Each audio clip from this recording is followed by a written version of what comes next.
Friend दोस्तों, स्वागत है आपका हमारे चैनल पर। आपके फेवरेट सीरियल मेहंदी है रचने वाली में धमाकेदार ट्विस्ट तो आया ही है। कहानी पूरी तरह से बदल चुकी है क्योंकि अब पल्लवी के सामने खुद ही राघव ने सच उगल दिया है। लेकिन इसी बीच में पल्लवी को बहुत बड़ी खुशखबरी भी मिलने वाली है। जी हाँ दोस्तों, अब राघव के सामने एक और पल्लवी खुलासा करेगी, वो भी अपनी प्रेगनेंसी का, और कह देगी कि मेरे बच्चे के पिता को मैं क्या ये सब करूँगी, बताऊँगी कि उसके पिता एक स्मगलर है और उसको मैं क्या शिक्षा दूंगी। और पल्लवी इस बात से काफ़ी नाराज हो जाती है राघव से। उन दोनों के बीच में काफ़ी तमाशा होने वाला है।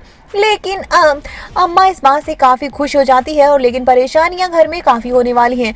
पल्लवी फाइनली राघव से बहुत बुरी तरह से लड़ने वाली है, और राघव को अब बहुत बुरी तरह से पछतावा होगा कि पल्लवी तो उसे कितना अच्छा समझती है जबकि उसने कितना गलत काम किया है। लेकिन उसकी भी मजबूरी थी जो कि अब सामने पल्लवी की आएगी, और अम्मा भी पल्लवी को समझाती नजर आएगी कि राघव ऐसा क्यों हो गया, क्योंकि उसे भी तो पता है उसके बचपन से आज तक उसके साथ क्या हुआ है।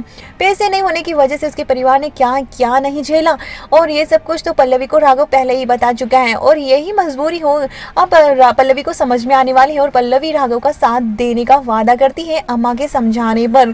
तो वहीं अब दोनों के बीच में एक और कड़ी जुड़ने वाली है, वो है बच्चे की। जी हाँ दोस्तों, शो में बहुत ही धमाकेदार ट्विस्ट आने वाला है, और इस शो में अब पल्लवी की प्रेगनेंसी का टेक भी दिखाया जाएगा। लेकिन उससे पहले काफी तमाशा होने वाला है, जहाँ पर पल्लवी राघव को संभालते नजर आएगी, और अम्मा इन दोनों के बीच की दूरियों को मिटाने की कोशिश करेगी, और उसे समझाएगी भी पल्लवी को कि इस राघव को सबसे ज्यादा पल्लवी की जरूरत है। और पल्लवी को अच्छे से पता है कि राघव के साथ में अगर पल्लवी नहीं होगी तो फिर उन दोनों के प्यार का कोई वजूद ही नहीं रहेगा, और राघव से माफी भी मांगेगा। और फाइनली दोनों में सब कुछ इस मुसीबत के बाद में ठीक तो होगा, लेकिन राघव से वो वादा भी लेगी कि वो इन सब गलत कामों को छोड़ देगा, और अपने बच्चे की खातिर वो एक नई जिंदगी की शुरुआत करेगा। तो राघव और पल्लवी की जिंदगी में एक बच्चा पूरी तरह से इनकी दोनों की कहानी को बदल के रख देने वाला है, और इन दोनों की खुशियां ही खुशियां घर जिंदगी में भर देगा।